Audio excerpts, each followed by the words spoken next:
விவசாயத்துல அதிகப்படியான செலவு கொடுக்கிறதே இந்த உரங்கள் தான். அப்படிப்பட்ட இந்த உரங்களோட செலவை உங்களால கம்மிப்படுத்த முடியும். யூரியா இல்லாம யூரியாக்கு மாற்றா இந்த 5 வழிகளை உங்களால பயன்படுத்த முடியும் உங்களுடைய செடிகளுக்கு. இந்த உயிர் உரங்களால இருக்கக்கூடிய நன்மைகள் அப்படின்றது அதிகப்படியா இருக்கும் உங்களுடைய செடிகளுக்கு. இந்த புண்ணாக்க வித்து வரக்கூடிய காசை விட நீங்க யூரியா வாங்கக்கூடிய காசு அதிகமா இருக்கும். ஒரு புண்ணாக்கு உங்களுடைய நிலத்துல பெரிய மாற்றத்தையே கொண்டு வரும். ஆடு மாடு கோழியோட எருவுகள் உங்களுடைய நிலத்துல பயன்படுத்துறதுனால இந்த யூரியாவுடைய செலவை உங்களால கட்டுப்படுத்த முடியும்.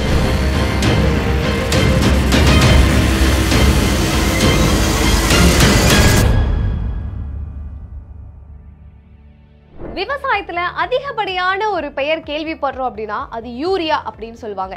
ஏன் இந்த யூரியாவை விவசாயத்துல பயன்படுத்துறோம் அப்படின்னா எந்த செடியா இருந்தாலுமே அதுக்கு நைட்ரஜன் சத்து அப்படின்றது ரொம்ப ஒரு முக்கியமான ஒரு விஷயம். இந்த நைட்ரஜன் சத்து எதனால இந்த செடிகளுக்கு முக்கியம் அப்படின்னா செடியோட வளர்ச்சிக்கு இந்த நைட்ரஜன் ரொம்ப ஒரு முக்கியம். அதனாலதான் இந்த நைட்ரஜன் சத்தை அதிகப்படுத்துறதுக்காக செடிகளுக்கு யூரியா நம்ம பயன்படுத்துவோம். அப்படிப்பட்ட யூரியாக்காக கூடிய செலவு அப்படின்னு பாத்தீங்கன்னா அதிகப்படியா இருக்கும். அப்படி இருக்கும்போது ஏக்கர் கணக்குல நீங்க விவசாயம் செய்யும் போது இந்த யூரியாக்கான செலவே உங்களுக்கு 1000 கணக்குல வரும். ஆனா இந்த யூரியாவை நீங்க பயன்படுத்தாமலே உங்களுடைய செடிகளுக்கு நீங்க நைட்ரஜன் சத்தை அள்ளி கொடுக்க முடியும். சோ யூரியாக்கு மாற்றா இந்த 5 உரங்களை நீங்க பயன்படுத்த முடியும். அது என்னென்ன, அது எப்படி பண்ணணும், அதோடைய செய்முறைகள் என்ன அப்படின்றத பத்தி தான் இன்னைக்கு இந்த வீடியோல முழுமையா தெரிஞ்சுக்க போறீங்க. போஸ்வாலா ஃபார்மிங் தமிழ் நேயர்களுக்கு வணக்கம். நான் மதுமிதா.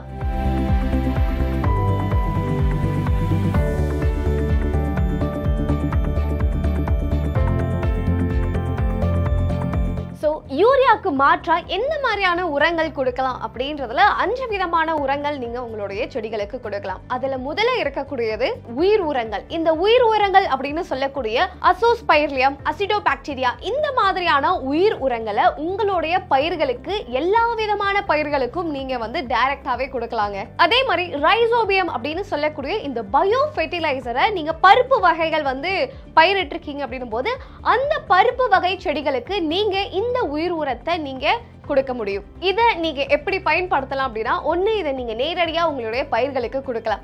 அப்படி இல்லைன்னா எரு இருக்கு இல்லையா, இந்த எருவோட கலந்து உங்களுடைய பயிர்களுக்கு நீங்க கொடுக்கும் போது இன்னும் ஒரு ஸ்ட்ராங்கான ஒரு எஃபெக்டே உங்களால பார்க்க முடியுங்க. இதை நீங்க 2 டோஸா பிரிச்சு கொடுக்குற மாதிரி இருக்கும். ஒன்னு, நடவுக்கு 15 நாளைக்கு முன்னாடி ஃபர்ஸ்ட் டோஸ் நீங்க கொடுத்துடணும். அதே மாதிரி நடவுக்கு 1 நாள் முன்னாடி இந்த உயிர் உரத்தை உங்களுடைய நிலத்துல நீங்க கொடுக்குறீங்க அப்படின்னும் போது பயிர்கள் வளரும் போது நல்ல செழிப்பா நைட்ரஜன் சத்தை அதிகப்படியா எடுத்துக்கிட்டு நல்ல தளத்தலன்னு உங்களுக்கு வளர ஆரம்பிக்கும். இதுல 2வதா இருக்கக்கூடியது பசுந்தாள் உரங்கள்.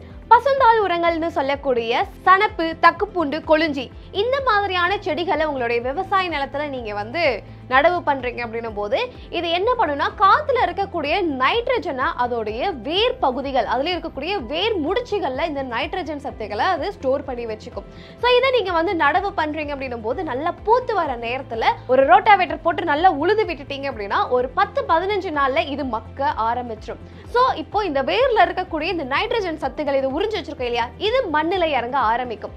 சோ இப்படி பண்றது மூலமா அடுத்தது இதுக்கப்புறமா நீங்க எந்த பயிர்கள் போட்டாலுமே இந்த நைட்ரஜன் சத்தை அந்த செடிகள் இழுத்து உறிஞ்சி வளர ஆரம்பிக்கும்.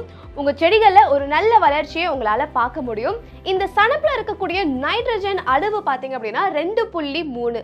அதே மாதிரி இந்த தக்க பூண்டுல 3.5% நைட்ரஜன் உங்களுக்கு கிடைக்குங்க. சோ இந்த பசுந்தாள் உரங்கள்ல என்ன மாதிரியான நன்மைகள் இருக்கு அப்படின்னு பாத்தீங்கன்னா உங்களுடைய நிலம் ஒரு இறுக்கமான நிலமா இருக்கு, இல்ல ஒரு களிமண் நிலமா இருக்கு அப்படின்னா இந்த தக்க பூண்டை மட்டும் நீங்க விதைச்சிட்டீங்க, இந்த மாதிரியான பசுந்தாள் உரங்களை நீங்க விதைச்சிட்டீங்க அப்படின்னும் போது அந்த மண்ணை விவசாயத்துக்கு ஏத்த மாதிரியான ஒரு நிலமா அது மாத்திடும். அந்த அளவுக்கு ஒரு செழிப்பான நிலமா மாத்துறதுக்கான எல்லா கூறுகளுமே இந்த பசுந்தாள் உரங்கள்ல உங்களுக்கு கிடைக்குங்க. இதுல மூணாவதா இருக்கக்கூடியது புண்ணாக்கு வகைகள். எஸ், எல்லாருமே இந்த எண்ணெய் ஆட்டினதுக்கு அப்புறமா புண்ணாக்கு என்ன பண்ணுவோம், ஒண்ணு கொண்டு போய் கடையில விற்பாங்க, அப்படி இல்லைன்னா வீட்டுல இருக்கக்கூடிய மாடுகளுக்கு உணவா கொடுப்போம் இல்லையா. சோ அப்படி இருக்கும்போது இந்த புண்ணாக்கை நீங்க வேஸ்ட் பண்ணாம உங்களுடைய நிலத்துல நீங்க பயன்படுத்துறீங்க அப்படின்னும் போது உங்களுக்கு அதிகப்படியான நைட்ரஜன் சத்துக்களை இந்த புண்ணாக்கு உங்களுக்கு உங்களுடைய நிலத்துக்கு கொடுக்கும். சோ இதுல என்ன மாதிரியான புண்ணாக்குல என்ன மாதிரியான நைட்ரஜன் சத்துகள் எந்த அளவுல இருக்கு அப்படின்னு பாத்தீங்கன்னா, இந்த கடலை புண்ணாக்குல 7.6% நைட்ரஜன் சத்து இருக்கு. வேப்ப புண்ணாக்குல 4.9% நைட்ரஜன் சத்து இருக்கு. இந்த ஆமணக்கு புண்ணாக்குல 5.3% நைட்ரஜன் சத்தும், தேங்காய் புண்ணாக்குல 3.5% நைட்ரஜன் சத்தும் இருக்கு. இந்த எள்ளு புண்ணாக்குல 5.5%, பருத்தி புண்ணாக்குல 5% நைட்ரஜனும் உங்களுக்கு இதுல இருக்கிறதுனால இந்த விதமான புண்ணாக்குகளை உங்களுடைய நிலத்துல நீங்க பயன்படுத்துறீங்க அப்படின்னும் போது டைரக்டா இந்த நைட்ரஜன் சத்துக்கள் உங்களுடைய நிலத்துக்கு கிடைக்கும். அதுக்கப்புறமா நீங்க எந்த விதமான பயிர் அதுல நடவு பண்றீங்க அப்படின்னும் போதுமே ஈஸியா உங்களுக்கு நைட்ரஜன் சத்து உங்களுடைய செடிகளுக்கு கிடைக்கும். உங்களுடைய செடியும் நல்லா செழிப்பா வளர்ந்து தளதளன்ட்டு அதிகப்படியான காயும் கொடுக்கும். இதுல நாலாவதா இருக்கக்கூடியது எரு இல்லைன்னா தொழு உரம். இந்த எரு அப்படின்னு எடுத்துக்கிட்டீங்கன்னா ஆட்டு எரு, மாட்டு எரு, அப்புறம் கோழி எரு, இப்படின்னு 3 வகைகள் இருக்கு.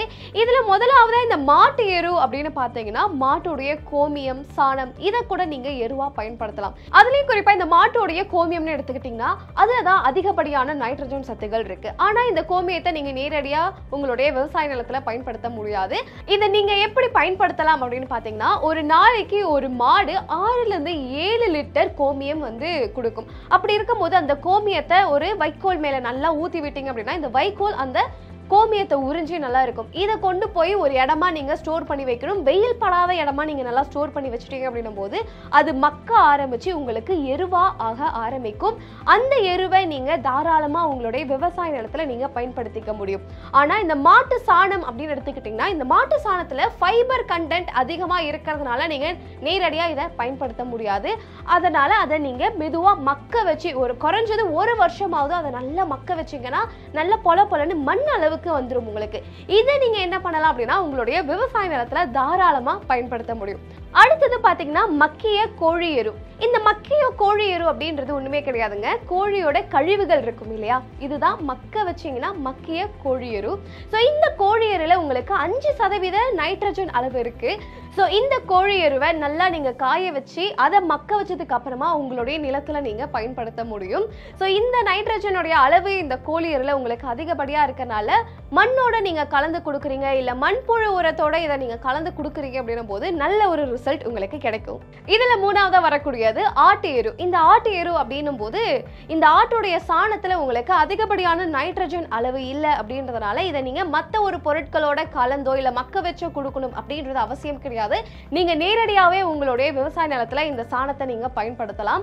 அது மட்டும் இல்லாம 2 வருஷத்துக்கு ஒரு தடவை உங்களுடைய விவசாய நிலத்துல கிணை போடுதல் அப்படின்றது ரொம்ப ஒரு முக்கியமான ஒரு விஷயம். ஏன் அதை சொல்றேன் அப்படின்னும் போது இந்த ஆட்டோடைய கோமியமா இருக்கட்டும் இல்ல அதோடைய கழிவுகளா இருக்கட்டும் இது உங்களுடைய மண்ணுக்கு நேச்சராவே நிறைய விதமான சத்துக்களை கொடுக்கும். அப்படின்றதுனால 2 வருஷத்துக்கு ஒரு தடவை நீங்க கிடை போடுறீங்க அப்படின்னும் போது அதிகப்படியான சத்துக்கள் நேரடியாவே உங்களுடைய நிலத்துக்கு கிடைக்கும். இதுல 5ஆவதா சொல்லக்கூடியது இயற்கை கரைசல். இயற்கை கரைசல்னு சொல்லக்கூடிய பஞ்சகாவியம், மீன் அமிலம், ஜீவாமிர்தம் இதை எல்லாத்தையும் உங்களுடைய நிலத்துல நீங்க கொடுக்குறீங்க அப்படின்னும் போது உங்களுக்கு அதிகப்படியான நைட்ரஜன் சத்துக்கள் டைரக்டாவே உங்களுடைய நிலத்துக்கு கிடைக்கும்.